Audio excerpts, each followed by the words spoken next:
नमस्कार। आप सुन रहे हैं ऑडियो नॉवल एफएम, जहां कहानियां बोलती है, जज्बात जिंदा होते हैं और कल्पना की दुनिया में आपका स्वागत होता है। हर रोज नए कैरेक्टर्स, नए ट्विस्ट्स और नए इमोशंस के साथ हम लेकर आते हैं एक नई कहानी सिर्फ आपके लिए।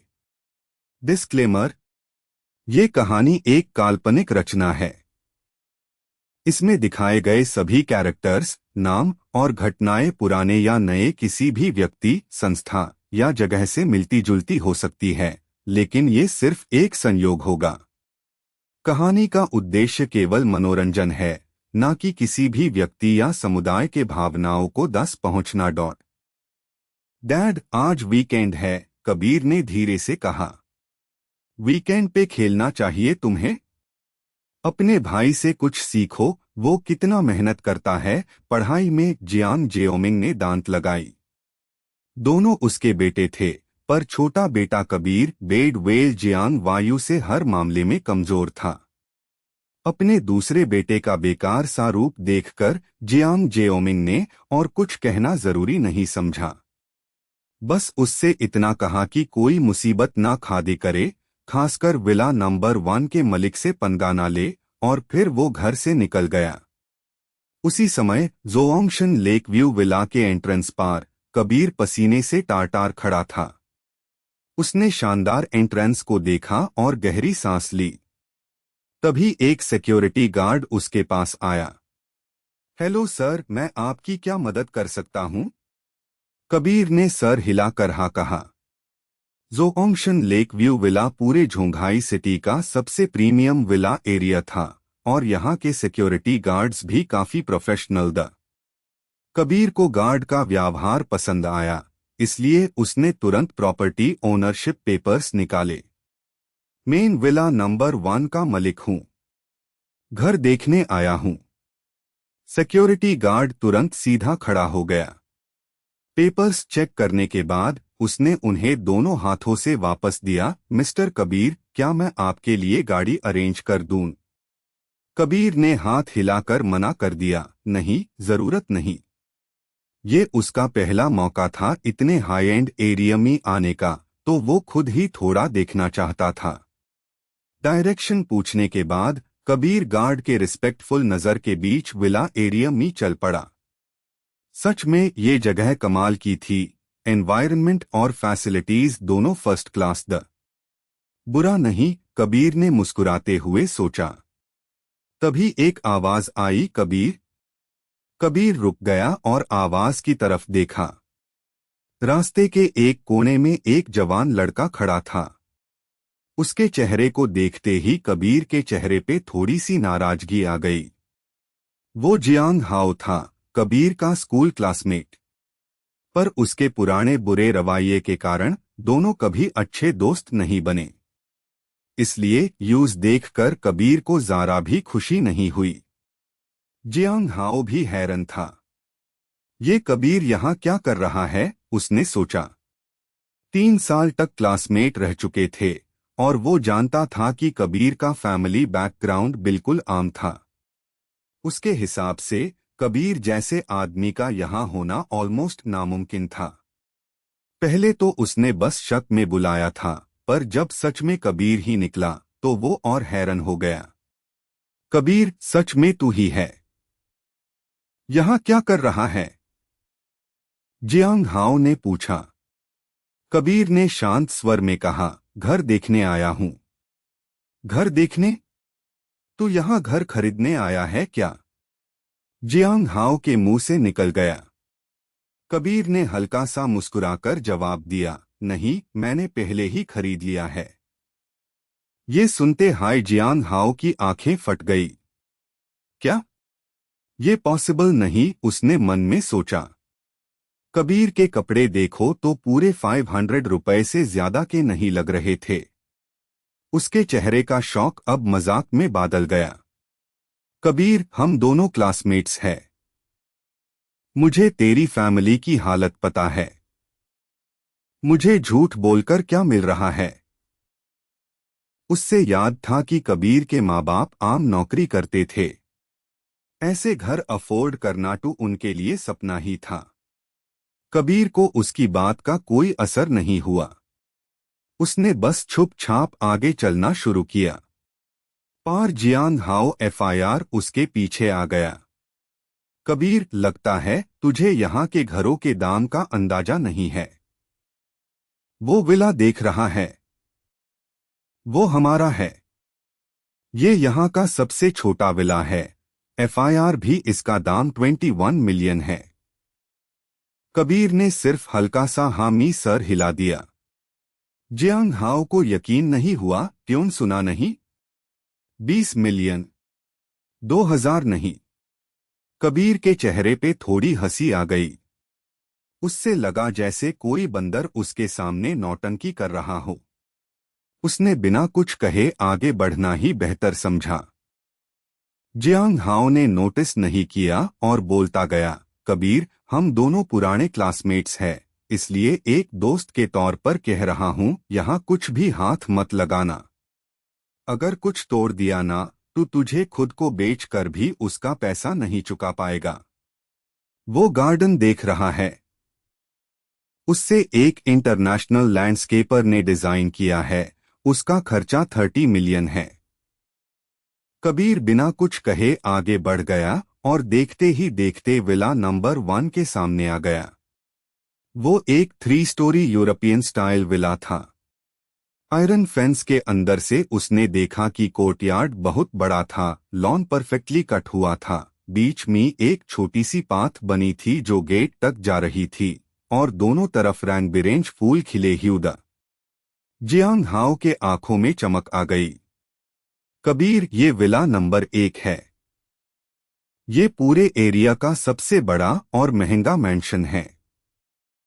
तुझे पता है इसका दाम? आरी, रुक, तू कर क्या रहा है? मैं कह रहा हूं इस विला को हाथ मत लगाना। जियांग हाओ अभी अपनी बात खत्म भी नहीं कर पाया था कि उसने देखा कबीर सीधा गेट की तरफ जा रहा था और उसने फिंगरप्रिंट लॉक पर अपना उंगली रखी। क्लिक, दरवाजा खुल गया बिना आवाज के। जियांग हाओ का मुंह खुला का खुला रह गया। वो कबीर को देखकर ऐसे रिएक्ट कर रहा था जैसे उसने कोई भूत देख लिया हो। कबीर ने विला नंबर 1 का गेट खोल दिया। ये कैसे हो सकता है? कबीर ने मुड़कर उससे देखा और हल्का सा मुस्कुराकर बोला, अब कुछ और कहना है? का? कबीर, ये विला सच में तुम्हारा है? जियांग हाओ ने ठुक निगलकर पूछा। उसकी आवाज कांप रही थी। कबीर ने हल्का सा तंज भरे अंदाज में कहा, तो क्या ये तेरा है? जियांग हाओ का चेहरा लाल पैट गया। यूज याद आया कि अभी कुछ देर पहले वो कैसे शो ऑफ कर रहा था और अब पूरी इज्जत मिट्टी में मिल गई थी। विला नंबर 1 के सामने उसका विला नंबर 97 तो बिल्कुल छोटी सी झोपड़ी जैसा लग रहा था। लेकिन कबीर के जैसे आम बैकग्राउंड वाला बंदा ये विला कैसे अफोर्ड कर सकता है? जियांग हाओ के दिमाग में सवालों का तूफान चल रहा था। तभी एक लड़की ब्लैक रिम्ड ग्लासेस पहने हुए, जो काफी शांत और प्रोफेशनल लग रही थी, वहां आई। उसके साथ रियल एस्टेट डिपार्टमेंट के कुछ लोग भी थे। उनके हाथ में 2 पॉट्स जिनके अंदर नैन वो किंगफेंग प्लांट था। जियांग हाओ ने उस लड़की को पहचान लिया। वो लिन जंजुन की असिस्टेंट थी और रियल एस्टेट डिपार्टमेंट की मैनेजर थी। उसका सरनेम जिंग था। वो यहाँ क्या कर रही थी? जब तक जियांग हाओ कुछ सोचता, तब तक मैनेजर जिंग सीधा कबीर के पास पहुंच गई। हेलो मिस्टर कबीर, मैं रियल एस्टेट डिपार्टमेंट की मैनेजर हूं, आप मुझे एक्सआईओ जिंग कह सकते हैं, उसने मुस्कुराते हुए कहा।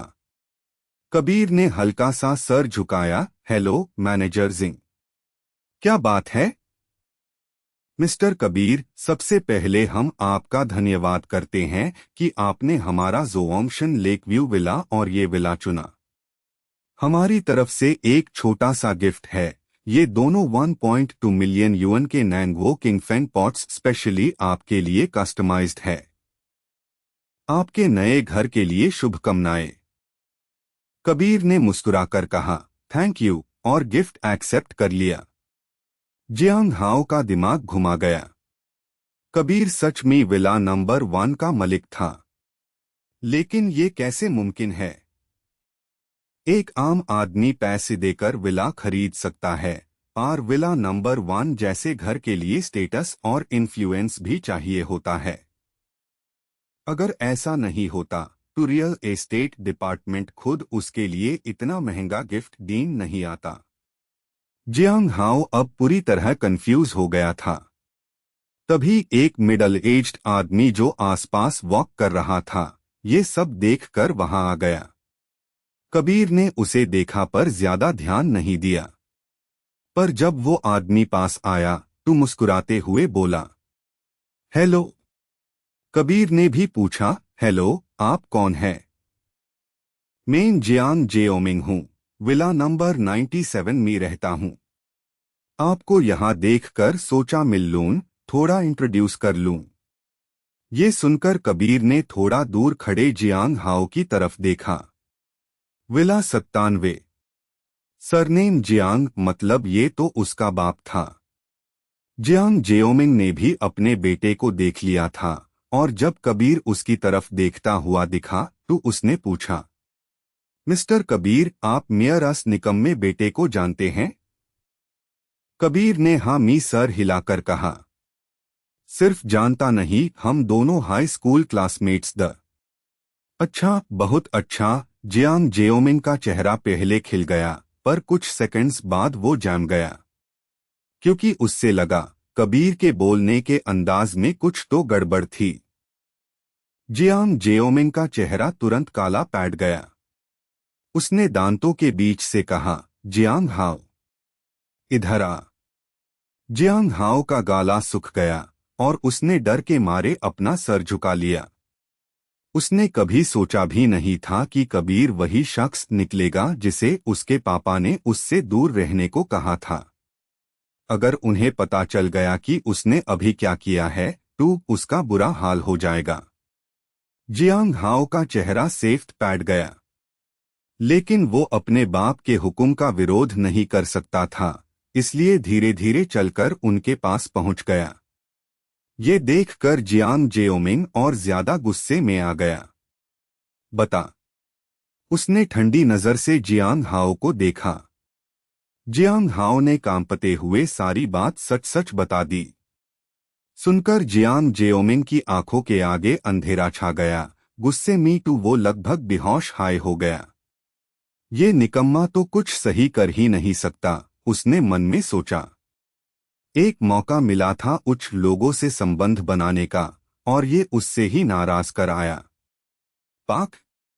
एक जोर की थप्पड़ उसने जियांग हाओ के गाल पर मार दी। बाद में देख लूंगा तुझे। फिर वो तुरंत कबीर के पास गया और उसके चेहरे पर मुस्कान ले आया। मिस्टर कबीर, ये सब मेरी गलती है।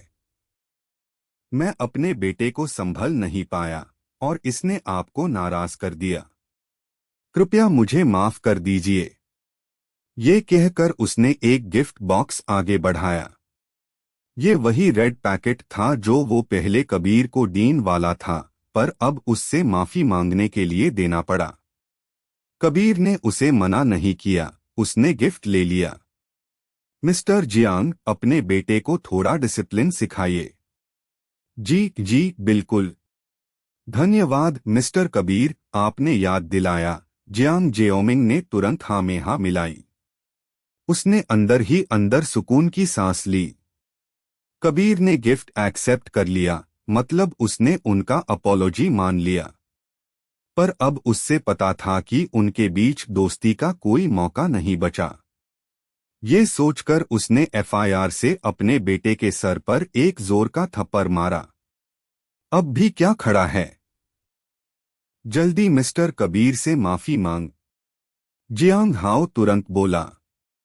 कबीर, नहीं मिस्टर कबीर, मुझे माफ कर दीजिए। मैं गलत था। मुझे पहचान नहीं हुई। अब उसके दिल में कोई अकड़ नहीं बची थी। जो आदमी उसके पापा तक से ऊपर था, उसके सामने अब वो सिर्फ माफी मांग सकता था। कबीर ने देखा कि बाप बेटा दोनों सच्चे दिल से माफी मांग रहे थे, तो वो हल्का सा मुस्कुराकर बोला, अच्छा बच्चा, गलती समझ ली, यही सबसे बड़ा सुधार है। जियांग हाओ बस चुप रह गया, उसके पास कहने को कुछ नहीं था। कबीर ने कहा, मिस्टर जियांग, मुझे अब कुछ काम है, मैं चलता हूँ। वो इन दोनों के साथ और टाइम जया नहीं करना चाहता था। जियांग जेओमिंग भी समझ गया था कि ज्यादा देर रुकना उचित नहीं है, इसलिए बोला, बिल्कुल बिल्कुल, आप अपना काम कीजिए। ये मेरा नंबर है, जब भी कोई जरूरत हो सीधा मुझे कॉल कर दीजिएगा। कबीर ने सर हिला दिया, ठीक है। चलिए हम निकलते हैं, जियांग जेओमिंग ने कहा, और उसने जियांग हाओ का कण पकड़कर खींच लिया। दिन भर बस मुसीबत मचाता रहता है। अब कुछ दिन घर में चुपचाप बैठ, अगर एफआईआर इधर उधर गया ना, पेयर टॉट दूंगा। कबीर ने हल्का सा सर हिलाकर हंसा और फिर विला के अंदर चला गया। आधा घंटा बाद कबीर ने पूरे विला का टूर कर लिया था। अब उसे समझ आया कि लोग कहते हैं, गरीबी इमेजिनेशन को लिमिट करती है। विला लगभग 3000 स्क्वायर मीटर्स में बना था। जब वो अंदर घुसा, सामने एक बड़ा सा लिविंग रूम था। उसके लेफ्ट साइड में किचन और डाइनिंग रूम, और राइट में नैनी रूम और स्टोरेज। दूसरी फ्लोर पर एक मास्टर बेडरूम, 3 गेस्ट बेडरूम्स और एक स्टडी रूम था। तीसरी फ्लोर पर एक जिम और एक एंटरटेनमेंट रूम था। जिम में हर तरह का इक्विपमेंट मौजूद था और एंटरटेनमेंट रूम में होम थिएटर, पूल टेबल और कराओके सेटअप था। पूरे विला में हर एक चीज हाई एंड थी और कबीर ने अंदाजा लगाया कि सिर्फ फर्नीचर और डेकोरेशन हाई कई मिलियन के होंगे, रेनोवेशन अलग। विला के पीछे एक कवर्ड स्विमिंग पूल था जो 100 स्क्वायर मीटर से ज्यादा बड़ा था। वहां एक बाथरूम और सोना रूम भी था। पूल के ऊपर एक ओपनेबल डोम भी था, जब मौसम अच्छा हो तो सनलाइट में रिलैक्स भी कर सकता था। कबीर ने पूरा घर देखकर बस एक ही शब्द बोला, लक्ष्युरी। बस एक कमी थी, गराज खाली था। अगर एक स्पोर्ट्स कार होती तो मजा ही आ जाता, उसने सोचा। तुरंत उसने डिसाइड किया, पहले 4S स्टोर जाके कार खरीदेगा, एफआईआर अपने रेंटेड घर जाके 8 मिलियन कैश ट्रांसफर करेगा। लेकिन जैसे ही वो विला के गेट से निकला, उसने देखा एक खूबसूरत और क्लासी लेडी बॉडीगार्ड्स के ग्रुप के साथ तेज कदम से आ रही थी, जैसे किसी को ढूंढ रही हो। कबीर की नजर उस पर गई और जैसे ही उसने देखा, वो लेडी भी रुक गई। उसने कबीर को देखा और उसके चेहरे पर एक चार्मिंग स्माइल आ गई। मिस्टर कबीर, कैसे हैं आप? कबीर थोड़ा कंफ्यूज्ड था, पर फिर भी बोला, हेलो, आप कौन हैं? वो मुस्कुराकर बोली, मैं Lin Junjun, Zhongshan real estate की ओनर हूं। ओ टू आप बॉस लिन है? कबीर बोला, अरे मिस्टर कबीर, आप मुझे बॉस मैट कहिए। आपके सामने टू मैं छोटी सी एम्प्लॉई हूं। आप मुझे एक्साएओ लिन बुला सकते हैं। थोड़ा बातचीत के बाद कबीर ने पूछा, बॉस लिन, आप लोग कुछ ढूंढ रहे हैं क्या? लिन जंजुन ने सर हिलाकर हाँ कहा। क्योंकि ये कोई सीक्रेट बात नहीं थी, इसलिए उसने आराम से कबीर को सब कुछ बता दिया। पता चला कि विला नंबर 3 में रहने वाले एक बुजुर्ग अंकल का शादी का रिंग हो गया था। वो अंकल और उनकी वाइफ एक दूसरे से बहुत प्यार करते थे। दोनों ने जिंदगी के सबसे मुश्किल वक्त भी एक साथ गुजारे थे। ये रिंग उनके सुख दुख के साथी होने की निशानी थी। चाहे उसकी मार्केट वैल्यू कुछ खास ना हो, लेकिन उस बुजुर्ग के लिए ये अमोल खजाना था। काले बालों से सेफ्ट बाल तक का सफर, ऐसी मोहब्बत देखकर दिल खुश हो जाता है। लिन जंजुन ने बोलते हुए थोड़ा इमोशनल फील किया। आज के दौर में जब हर तरफ टेम्पटेशन भरा है, ऐसी सच्चा प्यार और वफादारी मिलना बहुत रेयर है। कबीर ने इस बात पर ज्यादा कुछ फील नहीं किया। अब उसकी क्यूरियोसिटी खत्म हो गई थी, तो उसने लिन जंजुन से अलविदा कहा और वहां से निकलने लगा। मिस्टर कबीर, ये मेरा फोन नंबर है। अगर कभी कुछ जरूरत पड़े तो बिना झिझक कांटेक्ट कर लेना। लिन जंजुन ने तुरंत अपना बिजनेस कार्ड उसके हाथ में दिया। कबीर ने कार्ड ले लिया और विला एरिया से बाहर चला गया। उधर लिन जंजुन सिक्योरिटी गार्ड्स के साथ रिंग ढूंढने लगी। एक नई अपॉर्चुनिटी डिटेक्ट हुई है। होस्ट के लिए राउट प्लान किया जा रहा है। होस्ट, कृपया करंट पाथ फॉलो करें। 100 मीटर सीधा चले, FIR लेफ्ट मड़कर 300 मीटर सीधा और फिर राइट साइड 500 मीटर तक चले। टोटल 900 मीटर का डिस्टेंस, 10 मिनट में डेस्टिनेशन मिल जाएगा। कबीर थोड़ा सरप्राइज हुआ, एक नई अपॉर्चुनिटी। उसने बिना देरी किए सीधा चलना शुरू कर दिया। 10 मिनट बाद कबीर एक आर्टिफिशियल लेक के पास पहुंच गया। पानी बिल्कुल साफ था, जिसमें रंग बिरंगी मछलियां तैर रही थी। लेक के आसपास एक बड़ा लॉन था, जहां कुछ गिनको ट्रीज और छोटी बुशेस लगी हुई थी। एनवायरनमेंट बहुत पीसफुल था, लेकिन इसका उसके लक से क्या लेना देना। वहां कोई आदमी नहीं था, कोई खास चीज भी नहीं। तो FIR सिस्टम ने यहां उससे क्यों भेजा? कबीर थोड़ा कंफ्यूज हो गया। तभी उसने देखा, घास के अंदर कुछ चमक रहा था। वो झुककर देखने लगा और कुछ सेकंड बाद उसके हाथ में एक प्लैटिनम रिंग आ गई।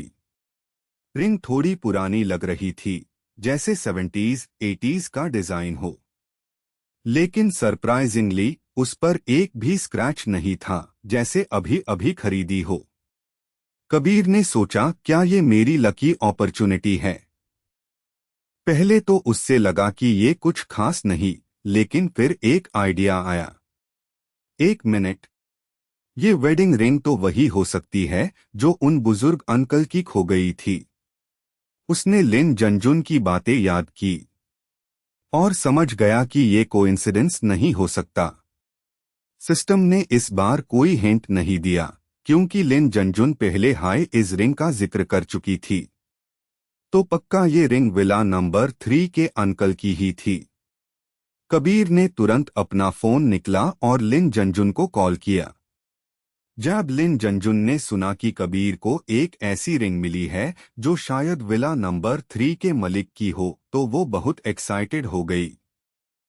उसने कबीर को ये नहीं बताया कि वो बुजुर्ग कोई आम इंसान नहीं थे।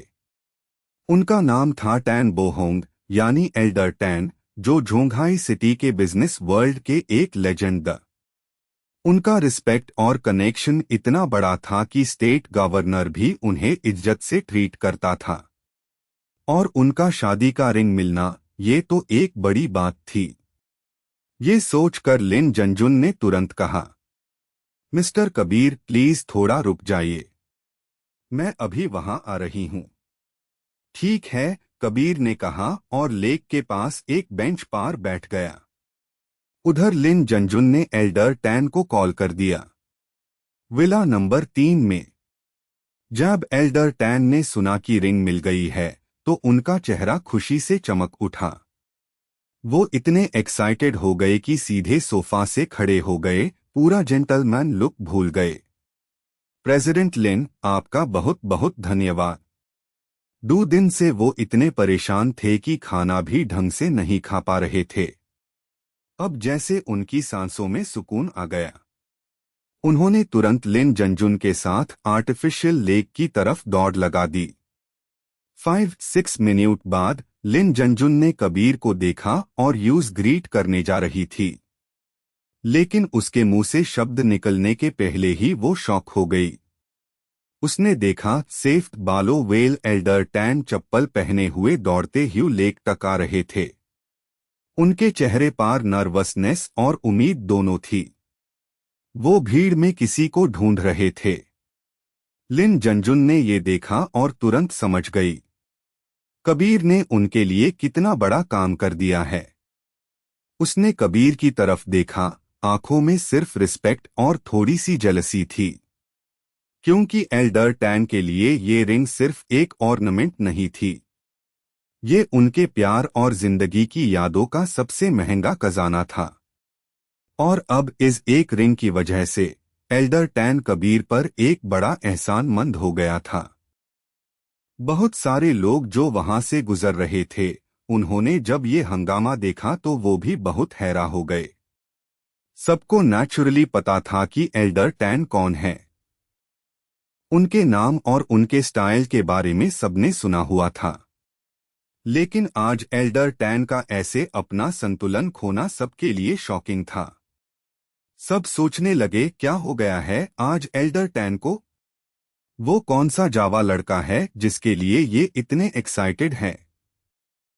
सबकी नजरें कबीर पर जा टिकी। आर्टिफिशियल लेक के पास लिन जंजुन ने अपनी होश संभलते हाई इंट्रोडक्शन शुरू की। एल्डर टैन, ये है मिस्टर कबीर जिन्होंने रिंग ढूंढी है। मिस्टर कबीर, ये है टैन बोहोंग यानी एल्डर टैन।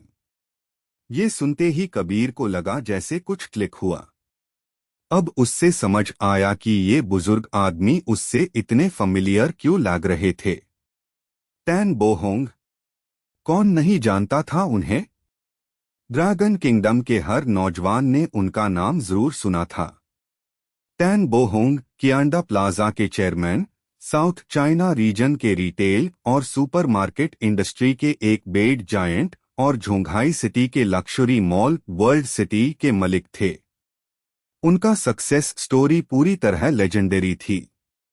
कबीर को यकीन नहीं हो रहा था कि जिसका रिंग उसने उठाया था वो खुद एल्डर टैन का था।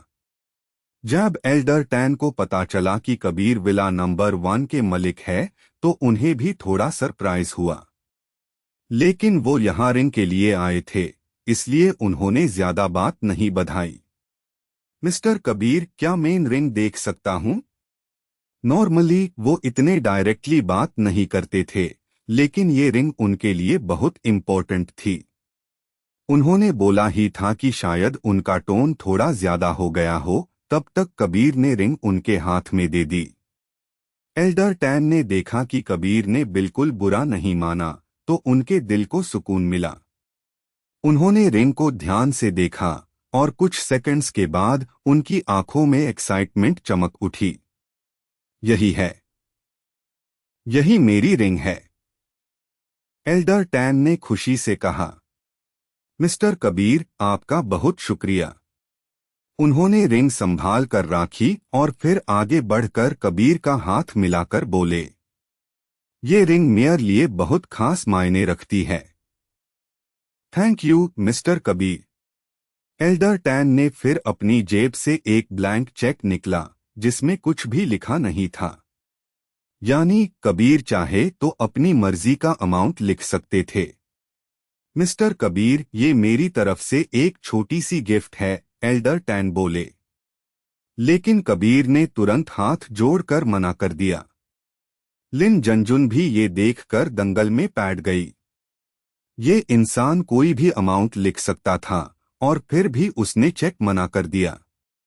एल्डर टैन भी थोड़ा शॉक्ड हुए, लेकिन फिर उन्हें याद आया, जो बंदा विला नंबर 1 खरीद सकता है उससे पैसे की क्या जरूरत होगी। फिर उन्होंने चेक वापस रखा और एक ब्लैक गोल्ड कार्ड और एक पर्सनल बिजनेस कार्ड निकालकर कबीर के हाथ में दिए। तुमने मुझे इतना बड़ा एहसान दिया है मिस्टर कबीर, ये जरूर लेना। अगर फ्यूचर में कभी कोई जरूरत हो तो बस एक कॉल कर देना। कबीर मुस्कुराकर बोले, एल्डर टैन, आप बहुत पोलाइट है। ये तो मेरा फर्ज था। एल्डर टैन बोले, नहीं बेटा, ये मैं जरूर करता हूँ। फिर उन्होंने फोन निकालकर अपनी वाइफ को कॉल किया और बोला कि रिंग मिल गई है, अब चिंता ना करें। कबीर ने ये देखा और ज्यादा रुकना ठीक नहीं समझा। वो रिस्पेक्टफुली बाय बोलकर वहां से निकल गया। लेक के पास खादे लिन जंजुन और बाकी लोग कबीर के जाने की तरफ देखते रहे, आंखों में जला हुआ एडमिरेशन था। एल्डर टैन की तरफ से मिलना वर्ल्ड सिटी का limited edition black gold card और उनका पर्सनल बिजनेस कार्ड, ये कोई छोटी बात नहीं थी। पूरी वर्ल्ड सिटी में ऐसे सिर्फ 10 ब्लैक गोल्ड कार्ड्स द जिनके पास ये कार्ड होता, उन्हें शॉपिंग पे एक्सक्लूसिव डिस्काउंट के साथ वीआईपी लेवल सर्विस मिलती थी। और अब तक झोंघाई सिटी में सिर्फ डू लॉग ऑन के पास ये कार्ड था। कबीर तीसरा आदमी बन गया। और एल्डर टैन का पर्सनल बिजनेस कार्ड, वो तो और भी रेयर चीज थी। एल्डर टैन कभी ऐसे कार्ड्स किसी को देते ही नहीं थे। उनका ये देना मतलब था कि उन्होंने कबीर को पर्सनली अप्रूव कर दिया है। लोग वहां खड़े बस ताली बजाते और हांफते हुए कह रहे थे, मैं तो जिंदगी से हार गया। जो मुझसे ज्यादा टैलेंटेड है, वो मुझसे ज्यादा लकी भी है। बाहर से लगता है मैं जेलस हूं, लेकिन अंदर से मैं सच में जेलस हूं।